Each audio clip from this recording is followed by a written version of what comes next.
Hi all, a very good evening to all of you. कैसे हो आप सब लोग? My self Chetan Garg and I welcome you all to our today session. यार आज के सेशन में ना हम ज्योमेट्री का एक बहुत अच्छा क्वेश्चन डिस्कस करने वाले हैं। टिपिकल आरएमओ लेवल का क्वेश्चन है, काफी पोटेंशियल क्वेश्चन है इस साल के आरएमओ में आने के लिए भी। एंड इनफैक्ट कॉन्सेप्ट बहुत इंपॉर्टेंट है, तो जरूर देखना ये क्वेश्चन अगर आप आरएमओ की सिंसियरली प्रिपरेशन कर रहे हो। ठीक है, तो let's see what exactly is today's question. Question कह रहे हैं, let G be a convex quadrilateral. We need to prove that there is a point x in the plane of G with the property that every straight line through x divides G into two regions of equal area if and only if G is a parallelogram। ठीक है, तो हमें क्या prove करना है कि G मान लो कोई भी एक कॉन्वेक्स पॉलिटल, कॉन्वेक्स पॉलिटल का मतलब हर इंटीरियर एंगल आपका 180 डिग्री से छोटा है। ठीक है, we need to prove that कि एक पॉइंट एक्स ऐसा होगा इस जी के प्लेन में, मतलब एक प्लेनर फिगर की हम बात कर रहे हैं ना, 3D में नहीं जा रहे हैं। विद द प्रॉपर्टी दैट कोई भी लाइन अगर जी से पास करती है तो वो उस पॉलिटल को दो पार्ट्स में डिवाइड करेगी, दोनों का इक्वल एरिया होगा। बट अब इसमें एक नई चीज क्या है, या मतलब एक जनरली जो चीज बच्चे मिस कर देते हैं इसमें, if and only if G is a parallelogram. तो इफ एंड ओनली इफ के केस में हमें दो चीजें प्रूव करनी होंगी। पहला, अगर जी एक पैरेललोग्राम है तो आपको एक पॉइंट एक्स ऐसा दिखाना होगा सच दैट कोई भी लाइन उससे पास कर रही है तो वो उस पैरेललोग्राम को दो इक्वल पार्ट्स में डिवाइड कर रही होगी। दूसरी चीज, आप कोई भी क्वाड्रेटल मानोगे और आप एज्यूम करोगे कि कोई एक पॉइंट एक्स ऐसा है सच दैट उससे पास होने वाली लाइन उस क्वाड्रेटल को दो इक्वल पार्ट्स में डिवाइड कर रही है, तो वो क्वाड्रेटल आपका पैरेललोग्राम होगा। तो इफ एंड ओनली इफ का ये मतलब होता है आपको बोथ वेज प्रूव करना होगा। ठीक है, तो पहले हम आसान वाला पार्ट प्रूव करते हैं कि अगर एक पैरेललोग्राम है, ठीक है, लेट्स से दिस इज जी, जी अगर एक पैरेललोग्राम है तो उसके तो कोई एक पॉइंट एक्स ऐसा एग्जिस्ट कर रहा होगा। तो पहली बात तो यार देखो, पॉइंट बाहर तो होगा नहीं, है ना, क्योंकि बाहर से तो हम कोई भी एक लाइन ऐसी बना सकते हैं जो पैरेललोग्राम के बाहर ही रहेगी, तो वो उसको दो पॉइंट पे ऑब्वियसली फिर डिवाइड नहीं करेगी। तो ये एक्चुअली जो पॉइंट है वो पॉइंट बेसिकली पैरेललोग्राम का के डायगोनल्स का पॉइंट ऑफ इंटरसेक्शन होगा। This should be our X point. अब ये मुझे जस्टिफाई करना पड़ेगा कि अगर मैं पैरेललोग्राम के पॉइंट ऑफ इंटरसेक्शन को एक्स मान रहा हूं, तो here our X is point of intersection of diagonals of parallelogram.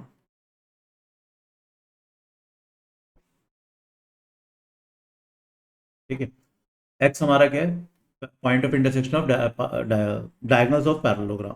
तो दिस इज आवर एक्स। तो अब देखो, पहले तो एक चीज देखो, अगर मैं let say this is a parallelogram A B C D, A B का मिड पॉइंट लेता हूँ ई, सी डी का मिड पॉइंट लेता हूँ एफ, तो उसको मैं ज्वाइन करूंगा तो वो ऑब्वियसली इस पॉइंट से पास करेगा।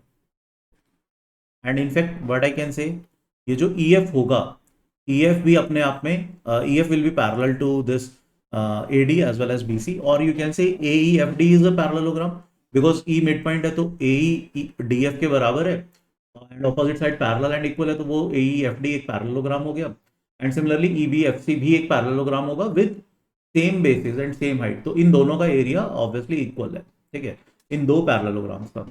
अब लेट से मेरे इस पॉइंट एक्स से कोई भी एक लाइन जा रही है, ठीक है, लेट्स अज्यूम कोई भी एक लाइन इस एक्स पॉइंट से जा रही है, लेट से एक रैंडम लाइन गई। अब मुझे प्रूव करना है कि लेट से ये पॉइंट था पी, ये पॉइंट था क्यू।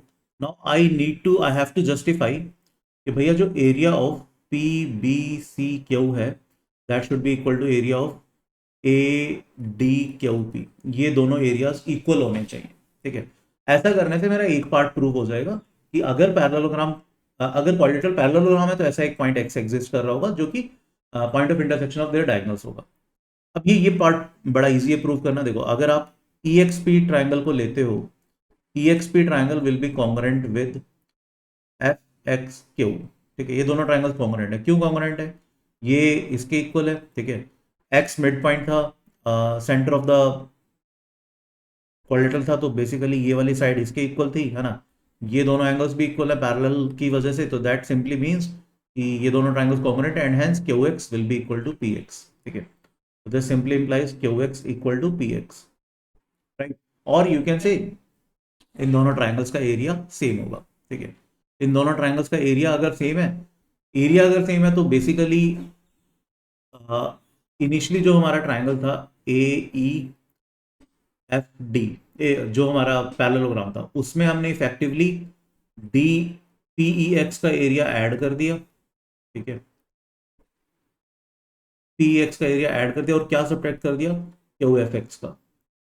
ये सब्ट्रैक्ट करने के बाद हमें किस चीज का एरिया मिल जाता है, ए डी क्यू पी का। ठीक है, तो ए डी क्यू पी ये जो क्वाड्रेटल है उसमें ये ऐड हुआ, ये सब्ट्रैक्ट हुए, तो इफेक्टिवली दोनों बराबर थे, तो इफेक्टिवली ये इसी के इक्वल रहा। एंड सिमिलरली ये जो क्वाड्रेटल बचा पी बी सी क्यू, ये इफेक्टिवली किसके इक्वल बन जाएगा area, E B C F के। तो ये पार्ट तो इजी था, फर्स्ट पार्ट, कि भैया अगर पैरेललोग्राम है तो उसका जो डायगोनल का पॉइंट ऑफ इंटरसेक्शन है, जो पैरेललोग्राम का मिड पॉइंट होगा, वही हमारा रिक्वायर्ड पॉइंट होगा।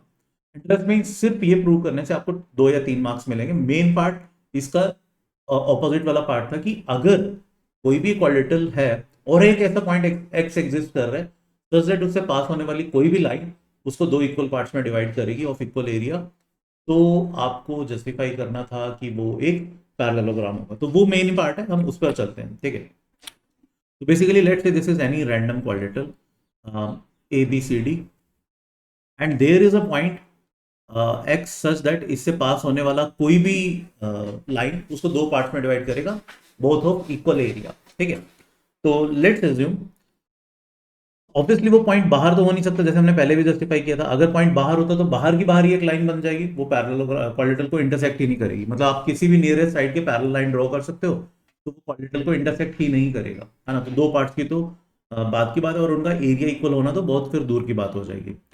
तो डेफिनेटली वो पॉइंट अंदर होना चाहिए। एंड लेट्स एज्यूम कि ये लेट्स से वो पॉइंट था एक्स, कहीं पर भी randomly, let's say this is वो पॉइंट एक्स सच दैट इससे पास होने वाली कोई भी लाइन पैरेललोग्राम को हमारे 2 पार्ट्स में डिवाइड कर रही है ऑफ इक्वल एरिया। ठीक है, तो लेट्स से मैंने पहले एक लाइन बना दी ये वाली कुछ, अब इन दोनों पार्ट्स का इक्वल एरिया है। ठीक है, let's say this point is maybe M, this point is let's say N. Similarly मैंने एक और लाइन ड्रॉ कर दी, let's say this point is P, this point is Q. ठीक है, अब देखो ध्यान से देखते हैं, अगर मैं एम एन लाइन की बात करता हूं, क्या मैं बोल सकता हूं area of quadrilateral A M N D, this is equal to area of quadrilateral M N C B, क्योंकि एम एन लाइन ने इसको 2 पार्ट्स में डिवाइड किया, बहुत इक्वल एरिया के एज पर आवर एजम्पशन। ठीक है, अब हमें प्रूव क्या करना है, हमें प्रूव करना है कि भैया A B C D must be parallelogram. तो मतलब आइडियली अपने को A B parallel to C D prove करना है। अगर वो प्रूव कर दे तो सिमिलर तरीके से we will be able to prove that BC will be equal to AD, BC will be parallel to AD and hence it will be a parallelogram। तो हम पूरी एनर्जी इसको प्रूव करने में लगाएंगे। ठीक है, अब AMND का एरिया जो है that is equal to MNCB, वो सबको समझ में आना चाहिए। सिमिलरली PQ एक लाइन है, वो भी एक्सेप्ट डिवाइड कर पास कर रही है, तो एरिया ऑफ APQD, है ना, ये एरिया किसके इक्वल होना चाहिए, ये एरिया आपका इक्वल बन जाना चाहिए किस चीज के, जो दूसरा क्वाड्रेटल बच गया विच इज PQCB। ठीक है, मेरे ख्याल में से यहाँ तक क्लियर होना चाहिए, कोई कंफ्यूजन नहीं होनी चाहिए। अब लेट से मैं इसमें से अगर लेट से हमने मतलब पॉइंट इज, अब यहाँ we will be able to justify कि ये दोनों एरियाज, इन दोनों ट्राइंगल्स का एरिया इक्वल है। ठीक है, कैसे कैसे, बड़ा इजी है। अगर मैं इस क्वाड्रेटल की बात करता हूँ PQCB की, क्या इसमें दिस इज, इसको हम 2 पार्ट्स में डिवाइड कर सकते हैं, N P M X plus Q X M B C, Q X M B C. This let's say this area is, नाम ही दे देते हैं, this area is A, this area is B, this area is C, this area is D. तो first equation का हमारा मतलब क्या है, ए एम एंड डी, मतलब D plus A that is equal to B plus सी।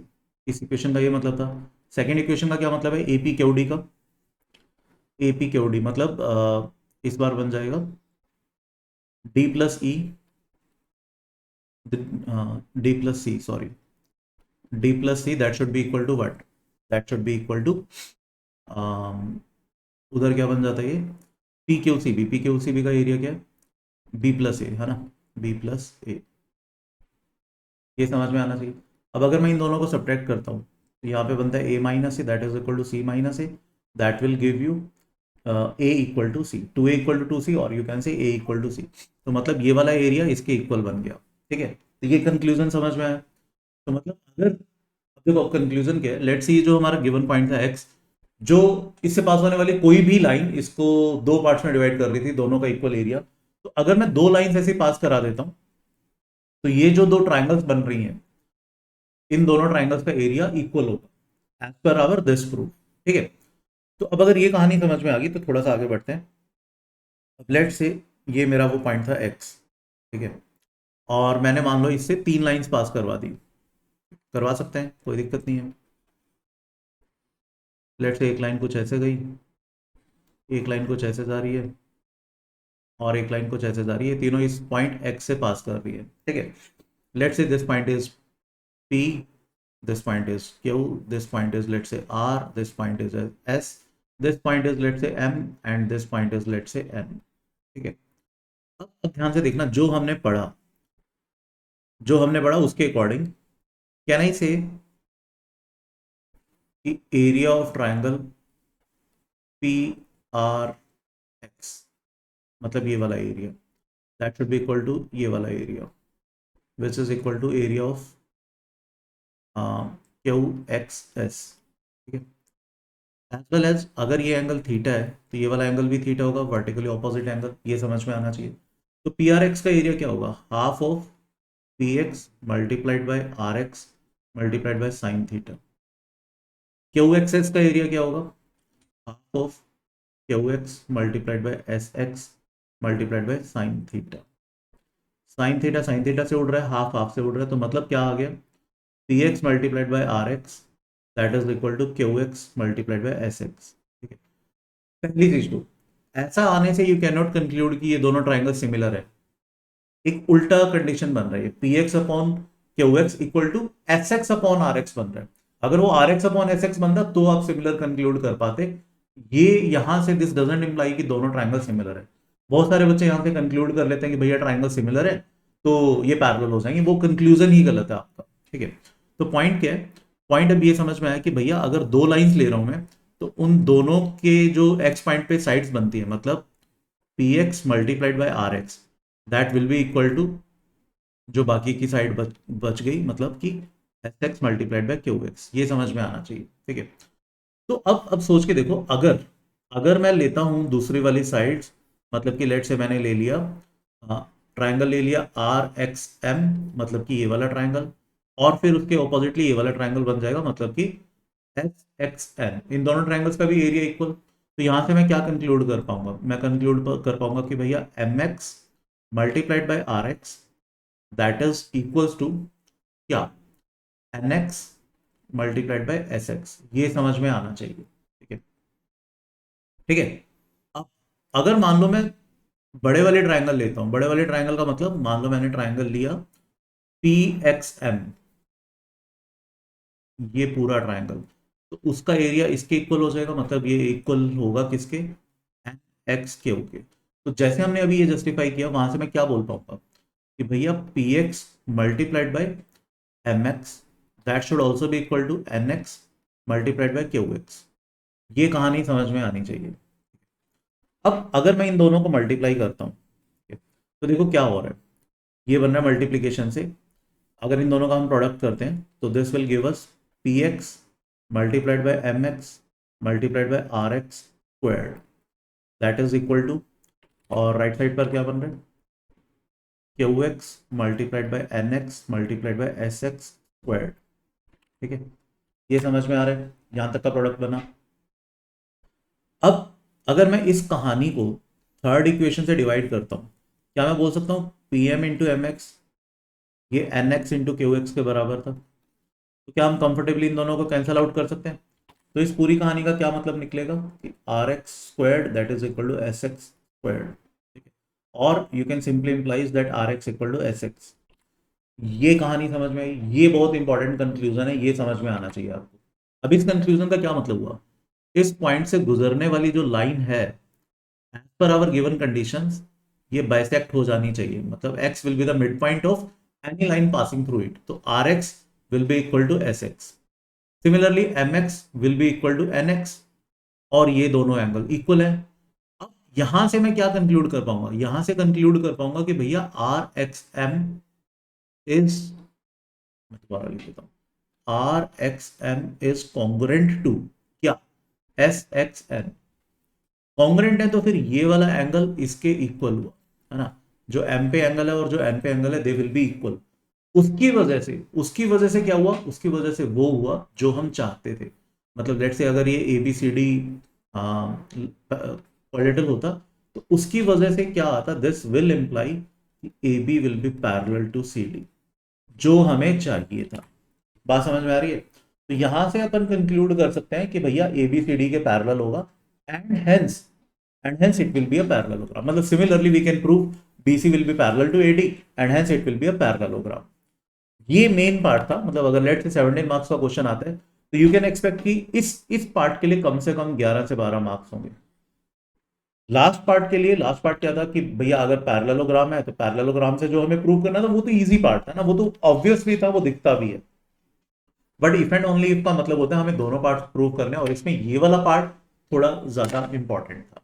ठीक है, तो होपफुली ये क्वेश्चन समझ में आया होगा यार। ये एक अच्छा क्वेश्चन था, काफी अच्छा क्वेश्चन है। ये क्वेश्चन मेरा आज कराने का पर्पस मेजरली सिर्फ इतना ही था कि ज्योमेट्री में, आरएमओ में इफ एंड ओनली इफ वाले क्वेश्चन आ सकते हैं, तो वहां पर खुश मत होना। एक पार्ट हो सकता है इजी हो, बट एक पार्ट इसी तरीके से कुछ अच्छा पार्ट भी हो सकता है, तो आपको दोनों तरीके से इसको प्रूव करना होगा। ठीक है, और यार आरएमओ का एग्जाम अभी आ ही गया है। आई एम वेरी श्योर आप लोगों की प्रिपरेशन बहुत अच्छी चल रही होगी। बट बीच में दिवाली भी है, तो यार दिवाली को एंजॉय करो। व्यूअर्स की तरफ से आप सबको हैप्पी दिवाली, खूब सारी खुशियां मनाओ यार, दिए जलाओ, है ना। प्ले सेफ, अच्छे से खेलो बट सेफली। ठीक है, आफ्टर दिवाली हम मोस्ट लाइकली नेक्स्ट वीक ही मिलेंगे आपको। But in the mean while Sunday को आपका आरएमओ का एग्जाम भी है। So all the very best for your RMO exam for from our viewers team, है ना। वी आर वेरी श्योर आप लोगों ने यार बहुत अच्छे से प्रिपरेशन की है, तो you all will come up with flying colours. Once again all the very best, and that is it from today session. Next session में मिलेंगे, till then please take a very good care of your self. Thank you, bye bye.